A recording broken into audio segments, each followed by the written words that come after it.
পেয়ে জিরো লাইনে দাঁড়ায় আছি, আপনাদের এখানে আসার দরকার নাই। আমি এনাফ বিএসএফ কে সাইজ করার জন্য।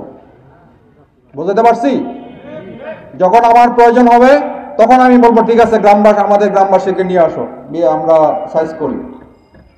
তা আমি না ডাকলে আপনারা ওখানে ভিড় করে আমাদের কাজকে ব্যাঘাত ঘটাবেন না। আমাদের হাতে অস্ত্র আছে, আমাদের ট্রেনিং আছে, সর্বশেষ হচ্ছে আমাদের মনোবল আছে, এবং আমাদের পিছনে 18 কোটি মানুষ আছে, আছে না? তো 18 কোটি মানুষ থাকতে আমার কি ভয় পাওয়ার কোনো কারণ আছে? তো ইনশাল্লাহ বিজিবি হচ্ছে, আপনি দেখেন আমি কি দেখাইছি আজকে, বিজিবি হবে সীমান্তের নিরাপত্তা এবং আস্থার প্রতীক। ফার্স্ট হচ্ছে আমি যখন বিজিবি আমার শূন্য লাইনে বিজিবি দাঁড়ায় থাকবে, আপনি নিশ্চিন্তে থাকেন যে বর্ডার সিকিউর, বর্ডারে নিরাপত্তা আছে।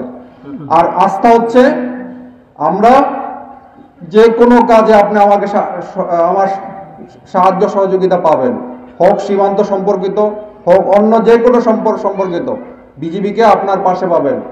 একজন বলেছিল চেয়ারম্যান সাহেব যে শিবগঞ্জ থানা অনেক দূরে, এত দূর যাওয়ার দরকার না, আপনার পাশেই আমাদের প্রতি 5 কিলোমিটার দূরে দূরে হচ্ছে আমাদের বিজিবি ক্যাম্প।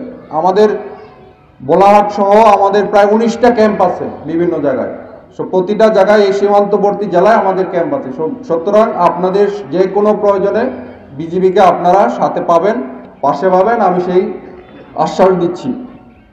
সর্বশেষ হচ্ছে আমার পক্ষ থেকে আমি আসলে সবাইকে ধন্যবাদ দিতে চাই। আমি কাউকে কখনোই গালিও দিব না, আমার কারোর প্রতি মন খারাপ নাই। আমি ধন্যবাদ দিতে চাই আমাদের এই পুলিশ প্রশাসনকে। যখন 5 তারিখ থেকে ঝামেলা শুরু হয়েছিল, এসপি মহোদয় বারবার জিজ্ঞাসা করছে যে কিবরিয়া ভাই কিছু লাগবে, কোনো সহায়তা লাগবে? আমি বললাম শুধু দোয়া করেন, ইনশাল্লাহ কোনো সমস্যা নাই। ডিসি মহোদয় ফোন দিয়েছিল কোনো সহায়তা লাগবে, আমি বললাম ঠিক আছে আপনারা পাশে আছেন, যদি সহায়তা লাগে আমি জানাবো। আর সর্বশেষ আমি ধন্যবাদ দিতে চাই এই চৌকা এবং কিরণগঞ্জ গ্রামবাসীর প্রতি। আপনারা বিজিবির সাথে ছিলেন, পাশে ছিলেন, এই জন্য আমার অন্তঃস্থল থেকে আমি সবাইকে ধন্যবাদ দিতে চাই। এই শুধু শিবগঞ্জবাসী না, এই পুরো বাংলাদেশের 18 কোটি মানুষ আমাদের বিজিবির সাথে ছিল। তো ইনশাল্লাহ এই সাপোর্ট যেন আপনাদের সবার থাকে। এবং সর্বশেষ রিকোয়েস্ট হচ্ছে, যেটা বললাম, আপনাদের এলাকায় আপনারা চিহ্নিত করেন কারা কারা এই কাজে, এই মাদক চোরাকারবারি করে, কারা বিভিন্ন ধরনের চোরাচালানের সাথে জড়িত, আমাকে খবর দেন।